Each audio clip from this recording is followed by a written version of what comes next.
ইতিহাসের পাতায় গোবরডাঙ্গাতেই ছিল প্রতাপনগর। বাংলার 12 ভূঁইয়ার একজন প্রতাপাদিত্য, আর তার নামেই গোবরডাঙ্গা পৌরসভাতেই ছিল প্রতাপনগর। গোবরডাঙ্গা পৌরসভার বর্তমান কুঠিপাড়া আগে পরিচিত ছিল প্রতাপনগর নামে।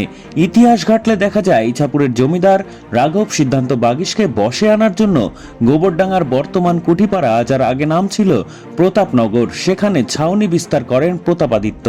কিন্তু ইছাপুরের জমিদার রাঘব সিদ্ধান্ত বাগিশ তিনি ছিলেন অলৌকিক ক্ষমতার অধিকারী। নিজের এই ক্ষমতা দিয়ে প্রতাপাদিত্যর সঙ্গে বন্ধুত্ব তৈরি করতে চেয়েছিলেন সিদ্ধান্ত বাগিশ। জনশ্রুতি ছিল অমাবস্যার দিন চাঁদও দেখা গিয়েছিল গোবরডাঙ্গার বর্তমান কুটিপাড়া তথা তৎকালীন এই প্রতাপনগরে। রাঘব সিদ্ধান্ত বাগিশের ক্ষমতায় মুগ্ধ হয়ে প্রতাপাদিত্য তার শিষ্যত্ব গ্রহণ করেন। কালের পরিবর্তনের সঙ্গে প্রতাপনগরের নাম পরিবর্তন হয়ে হয় কুঠিপাড়া। তৎকালীন ইংরেজ নীলকর সাহেবদের নীলকুঠি ছিল এই এলাকায়। 1830 সালের দিকে নীলকর সাহেবরা যখন ওই এলাকা ছেড়ে চলে যায়, তারপর থেকেই গোবরডাঙ্গার এই এলাকা কুঠিপাড়া নামে পরিচিত। প্রতাপনগর, ওই জায়গাটার নাম প্রতাপনগর। জায়গাটা হচ্ছে গোবরডাঙ্গা পৌর এলাকার দক্ষিণ পূর্ব দিকে রত্নাখালের পাড়ে গয়েশপুর, ওপারে গয়েশপুর, এপারে কুঠিপাড়া বলা হয়। এই জায়গাটা আগে প্রতাপনগর হিসেবে পরিচিত ছিল। প্রতাপনগর হওয়ার কারণ হচ্ছে বাংলার যে 12 ভূঁইয়াদের একজন হচ্ছে প্রতাপাদিত্য, তার রাজধানী হচ্ছে যশোর। সেই যশোরের প্রতাপাদিত্যর বিস্তীর্ণ অঞ্চলে তার জমিদারি ছিল বা তার রাজত্ব ছিল।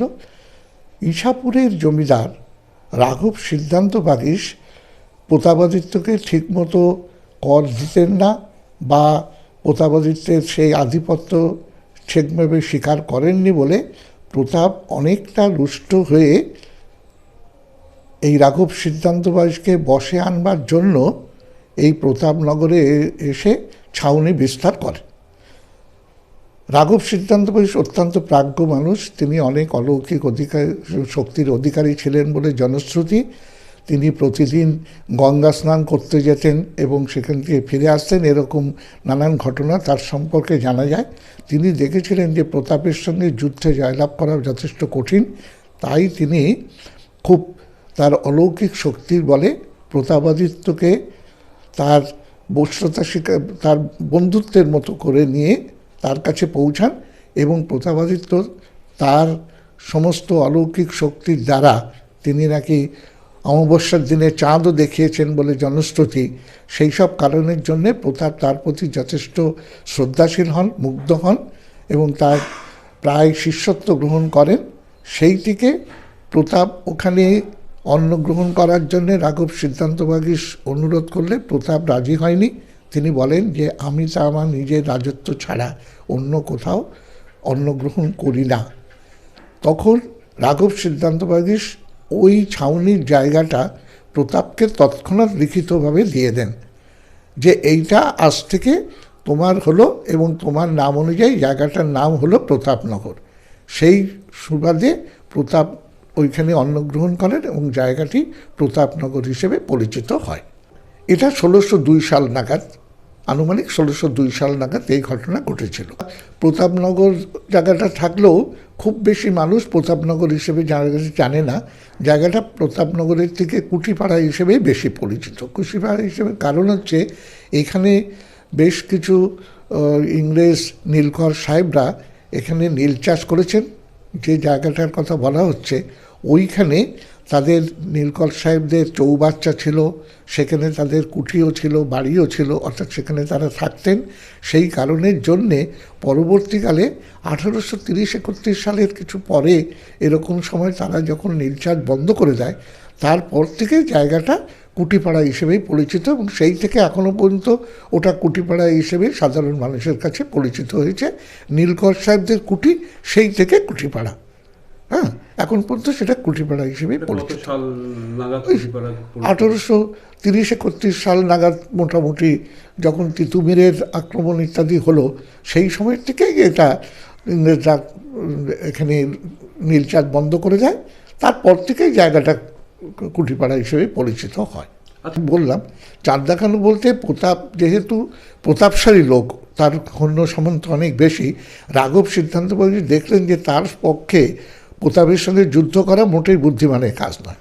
তখন তিনি অলৌকিক ক্ষমতার বলে প্রতাপকে নিজের কর্তৃত্ব বা করবার জন্যে প্রতাপকে তার কী বলব তার বিশেষত্ব প্রকাশের জন্যে তিনি প্রতাপকে বললেন যে আজ হচ্ছে পূর্ণিমার দিনে, তিনি বললেন আজ অমাবস্যা, আমি আর এতক্ষণ বেশিক্ষণ থাকতে পারবো না। এই কথা বলা, অমাবস্যার দিন পূর্ণিমার কথা বলাতে সবাই হেসে উঠল যে এটা কী করে সম্ভব। তখন রাঘব সিদ্ধান্তবাদী বললেন প্রতাপকে যে আপনি স্নান করে এসে আমাকে স্পর্শ করে আকাশের দিকে তাকান, দেখতে পাবেন আপনি চাঁদ। প্রতাপ সেইটা করার পরে জনশ্রুতি যে আকাশে নাকি চাঁদ দেখা গেছিল, এবং সেই থেকে সবাই জানে যে প্রতাপকে তিনি চাঁদ দেখিয়েছিলেন। ওই সময়কার ঘটনা বলে জনশ্রুতি। বিভিন্ন বইতেই পাওয়া যায় এইগুলো। এটা খাটুরার ইতিহাস, কুশদ্বীপ কাহিনীগ্রন্থে আছে, তারপরে কুশদহ বার্তা বলে কুশদহ পত্রিকা, দাস যোগীন্দ্রনাথ কুণ্ডু তাতে এ সম্পর্কে আছে, তারপরে যশোর খুলনার ইতিহাস সতীশচন্দ্র মিত্র সম্পর্কেও আছে, এরকম বিভিন্ন পত্রপত্রিকাতে পাওয়া যায়। গোবরডাঙ্গার এই ঐতিহাসিক ঐতিহ্য নিয়ে গোবরডাঙ্গার বর্তমান পৌরপ্রধান শঙ্কর দত্ত কি বললেন শুনুন। দেখুন, গোবরডাঙ্গা ইতিহাসের পীঠস্থান। এখানে একসময় নীল চাষ হতো, নীলকুঠিরা এখানে থাকতো। গোবরডাঙ্গায় বিধবা বিবাহ হয়েছিল ঈশ্বরচন্দ্র বিদ্যাসাগরের নেতৃত্বে, আপনারা জানেন। এখানকার রাজবাড়ি, এখানকার অনেক স্থাপত্য, চণ্ডী মন্দির, সিংহদুয়ার, এরকম অনেক স্থাপত্য এখানে নিদর্শন রয়েছে। খাটুয়া উচ্চ বিদ্যালয়, এবং অলরেডি পশ্চিমবঙ্গ সরকারের হেরিটেজ বিভাগের পক্ষে আমাদের গোবরডাঙ্গার 5টা স্থাপত্যকে হেরিটেজ হিসাবে ঘোষণা করা হয়েছে। নিশ্চয়ই খুব দ্রুত এ ব্যাপারে সরকারি উদ্যোগে সংস্কারের কাজ শুরু হবে। আমরা গোবরডাঙ্গা পৌরসভার পক্ষ থেকে এগুলোকে যাতে সুষ্ঠু সংস্কার এবং যাতে সুন্দরভাবে এগুলোর মানুষের সামনে তুলে ধরা যায় এর গরিমা, এর ঐতিহ্যকে, সে ব্যাপারে আমরা সচেষ্ট আছি। এগুলোকে রক্ষণাবেক্ষণের জন্যও আমাদের নজর আছে। আমরা মাঝে মধ্যেই এগুলোকে নানান রকমভাবে পরিচর্যার চেষ্টা করি। এটা আমাদের গোবরডাঙ্গার একটা গরিমা। বাংলার মুখ্যমন্ত্রীকে আমাদের কৃতজ্ঞতা, তিনি গোবরডাঙ্গাকেও আলোকের জায়গায় নিয়ে এসছেন এবং আমাদের হেরিটেজ স্থাপত্যগুলোকে তিনি স্বীকৃতি দিয়েছেন। এটাই আমি বলবো, এটা গোবরডাঙ্গাবাসী হিসাবে আমরা গর্বিত, আমরা নিজেদেরকে ধন্য বলে মনে করি।